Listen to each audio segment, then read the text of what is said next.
नमस्कार दोस्तों, आप सबका हार्दिक अभिनंदन करता हूं। दोस्तों 25 फरवरी फ्राइडे ये मैं वीडियो रात को बना रहा हूं दोस्तों। और आज मार्केट में रिकवरी दिखाई 2.5% से ज्यादा की बढ़त निफ्टी 50 में थी। मार्केट ओपन होते ही बढ़त बनाए हुए थे, बढ़त को कायम रखा, अच्छी बात यह है। और ये निफ्टी 50 का चार्ट है और ये सेंसेक्स है, नीचे खुला फिर सेम निफ्टी 50 के जैसे पैटर्न है। इसमें 2.44% की बढ़त रही, 1328.61 पॉइंट पर बंद हुआ। दोस्तों आपको कहूंगा कि ये रिकवरी देख के ज्यादा खुश होने की जरूरत नहीं है। जैसे मार्केट में भारी गिरावट आता है तो मैं आपको बोलता हूँ उसके पीछे क्या कारण है पता करने की कोशिश कीजिए। वैसे ही आज बाजार में रिकवरी क्यों आई कल की भारी गिरावट के बाद, तो उसके पीछे एक वजह है। कल देर रात जो यूएस के राष्ट्रपति हैं जो बाइडेन, उन्होंने बयान दिया था कि हम रूस की सेना पर हमला नहीं करेंगे। एक ये कारण है। एक दूसरा कारण है अमेरिका ने वैसे सैंक्शन लगा रखे हैं, यूरोपियन यूनियन ने भी रूस के ऊपर सैंक्शन लगाए हैं, लेकिन जो गैस और तेल की आपूर्ति है उसको बंद नहीं किया है और ना ही रूस ने तेल और गैस की आपूर्ति बंद कर रखी है। इसी वजह से इंटरनेशनल मार्केट में तेल और गैस के दामों में गिरावट आई थी। तो दोस्तों ये मैं आपको पहले से बताते आ रहा हूँ, ये एक राजनीति है। बड़े देश अपने हितों के लिए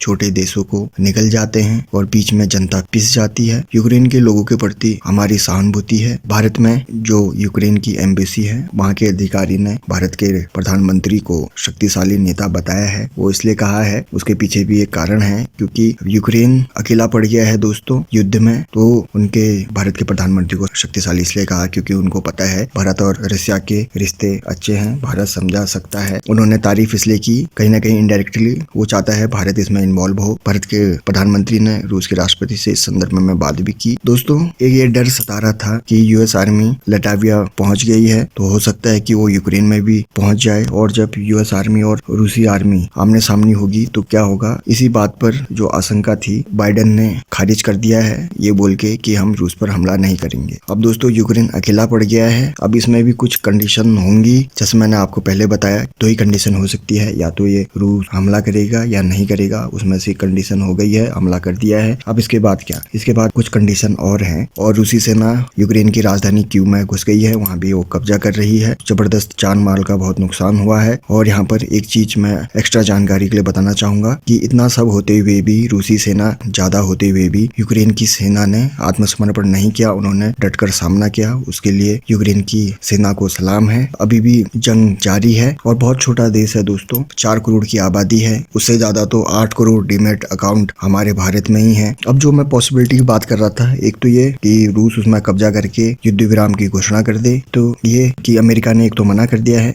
कि हम रूस पर हमला नहीं करेंगे। देखो सैंक्शन और बातचीत तो सालों साल चलती रहेगी, लेकिन अब क्या अमेरिका और जो नाटो देश हैं वो क्या कड़ा कदम उठाएंगे? अगर कड़ा कदम उठाते हैं मीन्स वो नाटो देश या अमेरिका रूसी सैनिकों को रोकते हैं तो मामला और भी बिगड़ सकता है। एक कंडीशन यह है, लेकिन यहाँ पर अमेरिका ने मना कर दिया है, हम रूसी सेना पर हमला नहीं करेंगे, रूस पर हमला नहीं करेंगे। अमेरिका भी नहीं चाहेगा कि रूस और अमेरिका आमने सामने हो जाए और ये लड़ाई उन दोनों के बीच में हो जाए। ना ही रूस चाहेगा, ना ही अमेरिका चाहेगा। अब नाटो देश अपनी इज्जत बचाने के लिए देखते हैं क्या करते हैं। और रही बात यूरोपियन यूनियन की, तो उन्होंने भी सैंक्शन लगाने के अलावा कुछ नहीं किया है, यानी आर्थिक पाबंदी लगाने के अलावा कुछ नहीं किया है। और यूएन संयुक्त राष्ट्र वो उसको क्यों बनाया है मेरी समझ में नहीं आता। और आपको यहाँ पर एक बात याद रखनी चाहिए, यूक्रेन ने परमाणु परीक्षण पर भारत का साथ नहीं दिया था और न ही संयुक्त राष्ट्र में आतंकवाद के मामले में भारत का समर्थन किया था। तो दोस्तों आपने तेजी देख के फंसना नहीं है। और जो निफ्टी के टॉप गेनर थे आज, वो थे Coal India, Tata motors, Tata steel, IndusInd bank. और यहाँ पर मैं आपको खबर दिखाना चाहूंगा, कोल इंडिया पार्टनरशिप कर रही है प्राइवेट कंपनी के साथ माइन को ऑपरेट करने के लिए। दोस्तों आपने आईडीएफसी बैंक का नाम सुना होगा, तो वो म्यूचुअल फंड भी ऑपरेट करते हैं, यानी एसेट मैनेजमेंट कंपनी भी ऑपरेट करते हैं आईडीएफसी म्यूचुअल फंड। तो शायद इंडसइंड बैंक आईडीएफसी का म्यूचुअल फंड बिजनेस खरीद सकती है। भारतीय एयरटेल 4.7 स्टेक खरीदेगी।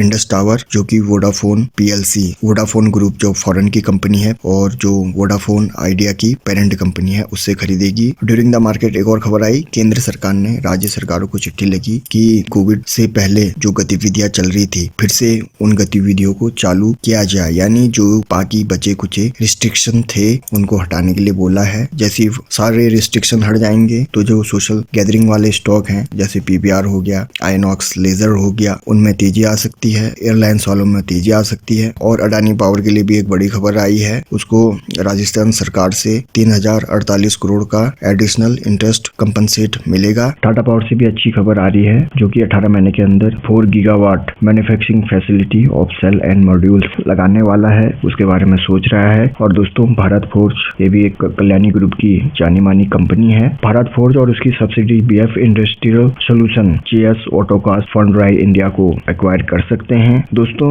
आपने ये जो तेजी आई है उसको देख के ज्यादा ही खुश नहीं होना है। आप हमेशा याद रखना, जब मार्केट में गिरावट आए तो ज्यादा ही निराश नहीं होना है, और जब मार्केट में तेजी आए तो ज्यादा ही खुश नहीं होना है। अब देखना है मंडे तक क्या हालात बनते हैं। अगर कोई अच्छी खबर आ गई रशिया यूक्रेन के बीच से, अच्छी खबर अब क्या हो सकती है, वही होगी कि अगर रशिया युद्ध का विराम कर दे। और मैं आपको जो आने वाले वीडियो हैं उसमें आपको बताऊंगा रशिया और यूक्रेन क्या महत्व रखता है पूरी दुनिया के लिए, क्योंकि आपके दिमाग में आ रहा होगा इससे पहले भी युद्ध हो चुके हैं, लेकिन इतना बड़ा ग्लोबल स्तर पर इतना बड़ा असर कभी नहीं पड़ा। और दोस्तों, ये जो भी इवेंट होते हैं उनसे आपने सीखना है। जैसे अभी रशिया और यूक्रेन का मसला चल रहा है, उसका असर पूरे ग्लोबल लेवल पर पड़ा। ये जियोपॉलिटिकल इवेंट है, तो सबसे पहले आपने एनालिसिस करना है कि उसका ग्लोबल स्तर पर क्या असर पड़ेगा, फिर हमारे भारतीय मार्केट पर क्या असर पड़ेगा। जैसे अभी रशिया और यूक्रेन, आपको वहां पर देखना पड़ेगा उन दोनों देशों के साथ भारत का कितना व्यापार होता है, भारत कितना निर्भर है। तो यहाँ पर आपकी जानकारी के लिए बता दूं, भारत रशिया पर ज्यादा निर्भर नहीं है, तो डायरेक्टली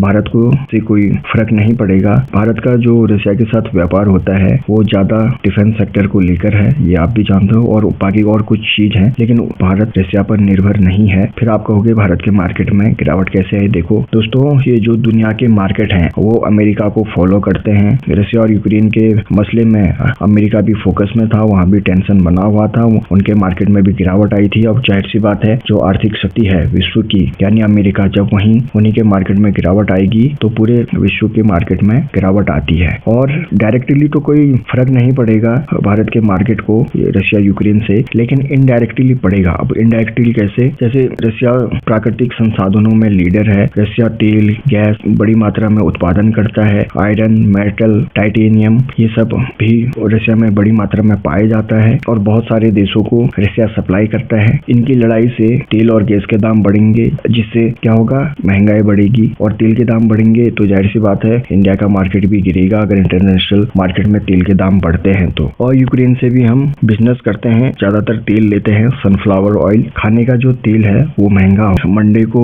आपने अब इंटरनेशनल मार्केट में जो भी न्यूज आ रही है, खासतौर से रशिया और यूक्रेन की, उसके ऊपर ध्यान देना है। वही डिसाइड करेगा कि मंडे को मार्केट कैसा रहेगा। अब इनका युद्ध अगर ज्यादा लंबा खिंचता है, ज्यादा टेंशन रहती है, तो मार्केट में गिरावट आएगी। और दोस्तों, मैंने आपको बहुत पहले एक बात बताई थी कि यूक्रेन भी गैस पाइपलाइन ऑपरेट करता है, एक तो रशिया की नजर उस पर भी है, और एक और बात है, जो यूक्रेन न्यूक्लियर पावर प्लांट भी ऑपरेट करता है, तो न्यूक्लियर पावर प्लांट में भी रशिया का कब्जा हो जाएगा, गैस पाइपलाइन में भी रशिया का कब्जा हो जाएगा। इससे रशिया को फायदा होगा। पूरी दुनिया अपील कर रही है, प्रार्थना कर रही है कि रशिया युद्ध रोक दे, क्योंकि जब दो देशों की लड़ाई होती है दोस्तों, उससे कुछ फायदा नहीं होता। जो आम जनता है उसको नुकसान होता है, बच्चे बूढ़े औरतें वो बिना गलती के बीच में फंस जाते हैं। यही राजनीति है दोस्तों। जो शक्तिशाली है वो अपना वर्चस्व दिखाने के लिए अपने से कमजोर देश पर आक्रमण करता है। और यहाँ पर आपने गौर किया होगा, रशिया की जगह अगर कोई और होता तो शायद अमेरिका हमला करता। तो आप सोच सकते हो रशिया कितना शक्तिशाली है। अमेरिका ने क्या किया? कुछ नहीं किया। संडे की रात को आप इंटरनेशनल मार्केट मॉनिटर करना,